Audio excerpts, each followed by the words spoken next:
All right, let's get this party started. I'm glad everybody's here and happy to introduce my first guest from Motive Base. One of the things that we have been talking about for years is Agile research. There are companies that kind of go, this is a real process. There are people that think of it as fast and cheap. And this is more about a process and how it aligns to AI and anthropology.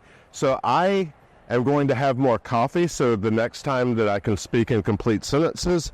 But one of the interesting facts here is his internship was with a wildlife photographer and was face-to-face with a Bengal tiger. That's a pretty good, interesting fact. So with that, let me introduce Ujwal Arkagul. I knew I was going to mess that out. Welcome. Welcome, Ujwal. Thank you. All right. Hi, everybody. Good morning. Over the next 20 minutes, I'm going to unpack why this idea of agile research, at least the way our industry is interpreting it, why it's not exactly what true agility should be, why it's not the right interpretation. I'm going to unpack the two reasons, and then, of course, we're going to talk about what we can do about it. We'll start with the fundamental frame that is a challenge for all of us, which is that in corporate research, we are obsessed with the destination. We treat agile research like a GPS. We want to put in the destination, and we're okay to create multiple pathways and readjust our pathways as long as the destination is defined. But that isn't true agility, is it? True agility isn't linear. True agility isn't about linear, iterative research. Straight lines are for robots and trains. They're not for human beings. They're not for consumers. Consumers never got that memo. Human beings don't think in logical ways. Agile research, in fact, should look something like this. A series of explorations, not necessarily interconnected yet, that are done iteratively, of course, but that are done without any idea of what that destination is going to be. All you know is what your problem is or what the business challenges you're trying to solve. But the key word here that's highlighted on the screen is the word revelation. We all talk about agility as evolution. The missing word is revelation. True agility should be done in a way such that the breadcrumbs left by the consumer, by human beings, should reveal themselves. The revelation is critical to helping us understand what to do next. But we have a problem. Again, in our corporate research world, we don't necessarily like playing the game of Twister. But that's true agile research. It is a game of Twister. You've got the dots on the floor, and you've got to contort your body into weird positions to figure out what's going to work and what's not going to work. But you don't necessarily know what the next dot or what the next position is going to be. That's the whole point of agile research. Each exploration should give you ideas about the next exploration. You shouldn't already know what your next exploration is going to be. But we have a problem. The reason why this is daunting as a task for us in the industry is we don't like not knowing things. We don't do well with uncertainty in our industry. It's a cognitive overload problem for all of us. This is a true quote from a client of mine who said, it's like trying to bake a cake. You put all the ingredients in the oven and you just hope for the best. That's how they feel. And I'm sure that's how many of you feel when you're doing true agile exploration. And this is where we're going to talk about how we can solve that cognitive overload problem, because it shouldn't be cognitive overload. The breadcrumbs should reveal themselves. You should naturally know what pathway the consumer is asking you to take next, because the consumer is literally playing a game with you. They're leaving you clues. Your job is to follow them. So that's one problem, not knowing what to do next. The other problem with agile research is that, let's say, for argument's sake, okay, we've solved the first problem. We're comfortable with not knowing what to do next. We're comfortable with figuring it out as we go along. What's the next problem? Now we've done a bunch of explorations. Turns out there is no one solution. That scares all of us again, because we need the most optimized solution for our business problem. Turns out there isn't one. There are many.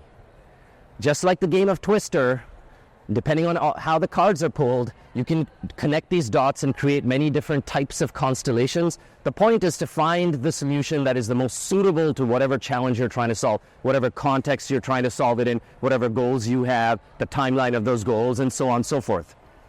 That's the second problem that prevents true agility, is we struggle with connecting the dots. Now, this is where things start getting interesting, because the challenge is most of us, and even our education system is the same way, right? It trains us.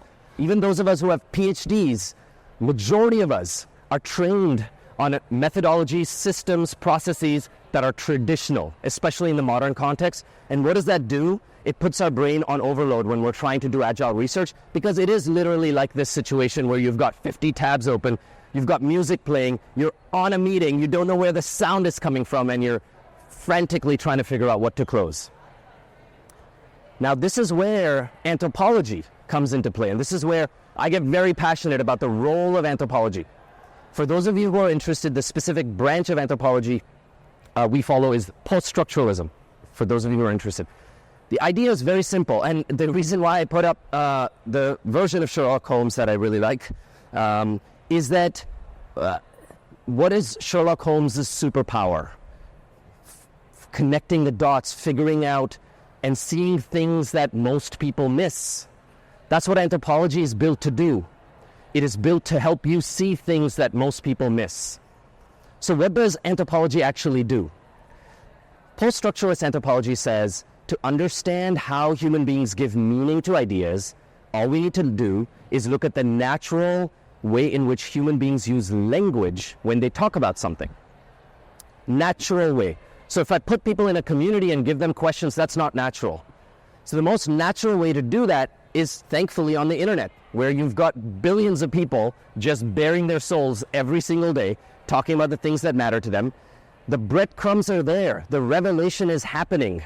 We just need to be around to see it and realize, oh my God, these opportunities are right there in front of us. We can build and implement agile methodologies within our organizations. We have the tools at our disposal. And just to make this a bit tangible, I'll give you a simple example. On your screen, you're looking at conversations around gut health. The stuff you see around in green are basically what we define as logical constructions, or one hop away associations, logical associations.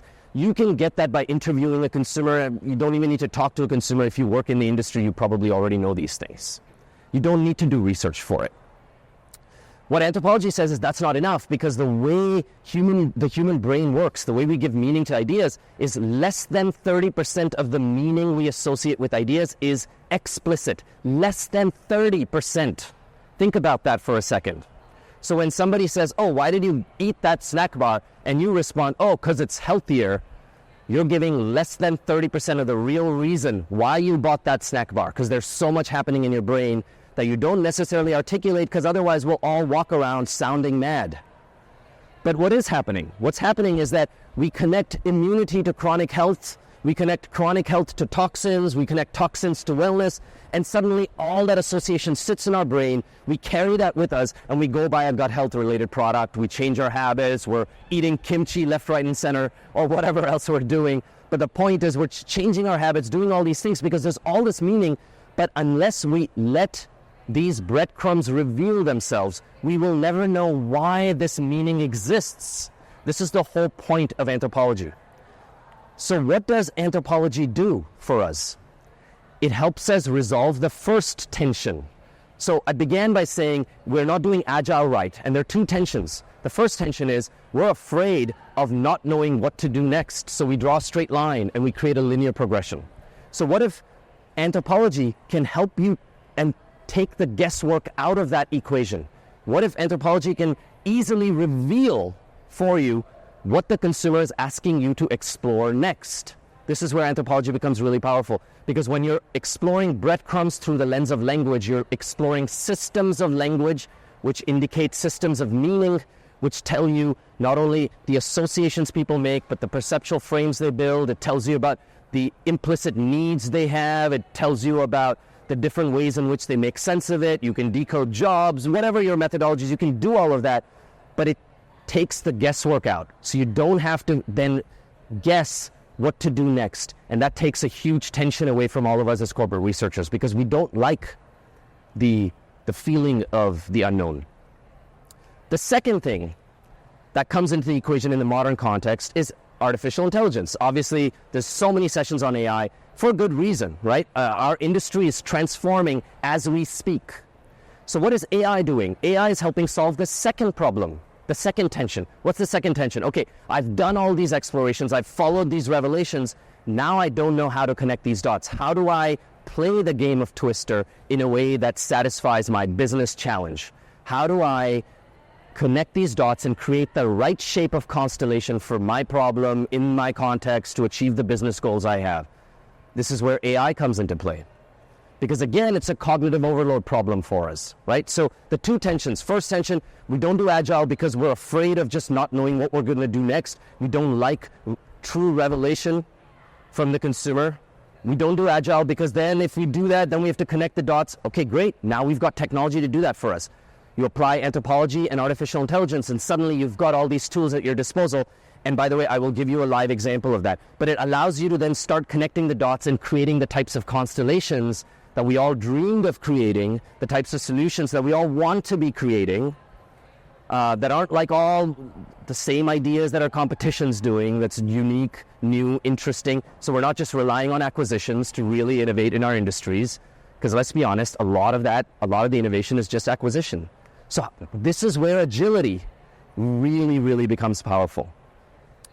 So I convinced a client of mine, I cannot name them, but I convinced a client of mine to show portions of an incredible first Agile project we did for them. Truly Agile project we did for them. It was in the area of clean beauty, and obviously I've obfuscated a lot of the detail just to be able to illustrate the aha that we experienced in a matter of minutes. I'm talking minutes. So here's a straight line approach that they had taken before we began the Agile exploration. They explored clean beauty in all the usual ways. It was about safety, natural ingredients, transparency, ethics, sustainability, personalization, digital tools, advanced ingredients. None of this is new. You can talk to a couple of consumers. In fact, you don't even need to talk to consumers. You can just look at some YouTube videos on beauty bloggers, from beauty bloggers, and you'll get all of this, right? So nothing new here, but this is what they thought was Agile. They did a whole bunch of iterative research, and this is what they ended up with. So what happened when we got in there? When we got in there, we started to follow the process of revelation. So I'm just giving you some examples. What did we uncover? One of the first things we uncovered when we started exploring clean beauty is it's a lot about cultural belonging. Because guess what? Clean beauty is as much about finding a community of other people that are like you as it is about solving a particular problem. Obviously, it's about very conscious consumption habits. It's about holistic health and wellness, sure. But we also uncovered certain territories and spaces that really got the client excited. One of those spaces was the space of aesthetic wellness. And I'm going to make a joke about it because it's the classic hipster narrative, which is that I'm going to focus a lot on my aesthetics, but I'm going to pretend like I'm doing it for self-care and not for other people. But that's culture, right? And so we uncover these ideas. Now, this is not to say that, like on the previous slide, this is not to say that none of these issues are important. Of course they are. Of course ethics and regulation and personalization and sustainability, transparency, these are all important. But what Agile research and exploration is revealing to us is the packaging it's put in for the consumer to make sense of it. The consumer is making sense of it through the lens of enduring beauty, through the lens of longevity, through the lens of aesthetic wellness. And it allows us, like Indiana Jones, to create some really unique solutions in the landscape that we just didn't think were possible before. And I'll give you some tangible examples. Here's the first 3 minutes of exploration that we did with this client, looking in Motive AI, our platform, on clean beauty. And you can see 6 major themes that this is just the first revelation in the first 3 minutes. Immediately we saw themes around a connection to community through clean beauty. We saw themes around aesthetic wellness, themes around connection to sensitive skin specifically. because it was about self-care and acceptance, themes around longevity. This was 3 minutes. In the same 3 minutes, we could then determine where these demand spaces sat in their maturity. So how well does the consumer really understand this, make sense of it? Is it early? Is it late? Is it right for our innovation life cycle? In another 3 minutes, we were then able to leverage AI to say, okay, based on the initial set of revelations, what are the next set of questions I should ask? By the way, as corporate researchers, this is your job, to know what to do. But I understand the stress you're all under. I understand the anxiety of not knowing if I'm asking the right questions. This is the most common question we get from all our clients. Am I asking the right question? Well, now AI will help you make sure you're asking the right question, because every iteration will reveal something. That revelation AI can then absorb and guide you on what to do next. So for example, here I asked our research assistant, what should I do next in exploration? And it gave me 5 additional questions to ask. And we followed it. In a couple of hours, we had a series of different themes, different demand spaces we were exploring, and we started to leverage AI to tie them together to generate product concept ideas. So now we're a couple of hours in. This is all live workshopping that we're doing with our client. So now we're a couple of hours in, and we're starting to tie the insights together to generate product concept ideas. Now, this is not to say, by the way, that AI is going to generate the perfect concept that you can just throw in market. Obviously not. But what it does is gets the bad ideas out of the way very quickly, and out of the 20 decent ideas reveals the one idea that you go, ooh, that's interesting. We didn't think of that. We want to double click into that, explore that a little bit further. And that's exactly what happened, because in a couple of hours, we were able to get the bad ideas out of the way, start to look at the half-decent ideas, and then among the half-decent ideas, start to pin down the specific areas. And we developed everything from brand concepts to marketing campaigns to product concepts, because it was a holistic look at what a true Agile project would reveal for the entire organization, not just for a specific campaign or for a specific innovation program. It allowed us to go through the truly Agile process with zero anxiety, because Anthropology took away the anxiety of not knowing what to explore next. AI took away the anxiety of then connecting the dots between all the different explorations. So what did we do? We ended up with 40 possible solutions. And those 40 possible solutions were then taken into internal brainstorms, put into obviously the various frameworks that an organization uses internally to distill it down to 5 core ideas, which they're then developing. But the whole process was 2 hours. So this is what's really, really exciting for us in the modern day and age. And this is not just us, by the way. I mean, this is the future of research. Whether we like it or not, this is the future of research. And I think there's a lot of talk about, sure, AI is fast and, it can do things. Oh, but it can make mistakes.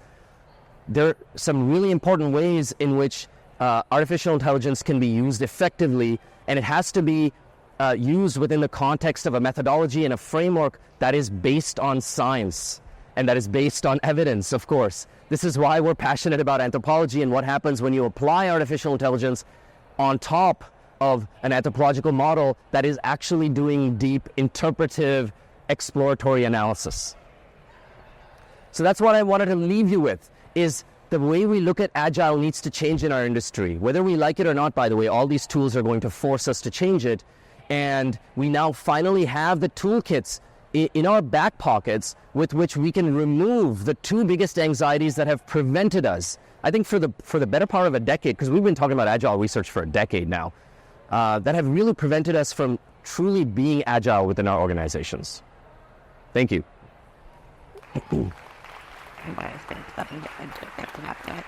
Thank you so much. And it does look like we have a few minutes. We have probably a minute or 2 for questions. Sure. So I saw one come in that was talking about the dimensions on the maps and talking about the distance of the functional relationship as opposed to the conceptual relationship. So if you could touch on that just a little bit. Yeah, absolutely. So great question, whoever asked that. When we talk about revelation, one of the most important things that the online world, the digital world gives us access to is that people are engaging on their own volition and they're naturally creating this notion of context. So going back to that gut health example I was giving you, person A may start the conversation setting the context of gut health, and that conversation evolves into 5, 6, 7 hops away, but the context is still gut health. And I always use this analogy of, if you're around a dinner table and you're talking to people, if you really pay attention, you'll realize that's how we all talk, right? There's a context set, and then as we all talk, we give meaning to that context. In the online world, when we apply anthropology, we can measure that context, and we can measure the language that lies within that context through semantic distance mapping. So we can actually measure the distance D to a cluster of meaning that's around chronic health, that's linked to gut health, and then we can measure whether that distance D between that cluster is actually reducing with time. So this is where I was talking about this being a deeply scientific method, because I used to be an ethnographer doing in-field ethnographies, relied heavily on my intuition, spent months on end in field. This is a very different approach wherein there's a level of power that comes with having the science and the technology to give you the math behind it as well, suddenly making a lot of these metrics deeply usable, actionable, and then it also, I think, really helps us in giving us comfort in knowing that the decisions we're making, because chronic health is becoming bigger and bigger and coming closer and closer to the central node of gut health, it gives us more comfort in making those types of decisions. So hopefully that addresses your question, but happy to talk more after. Thank you. Thank you. And then we are out of time, but just wanted to let you know, we did see some other questions come in, so if you're available afterwards, where can people find you? I'll be right here, or we also have a booth called Lux Research. You can come find us there as well. It's an orange couch. Look for the orange couch. Perfect. Thank you. All right.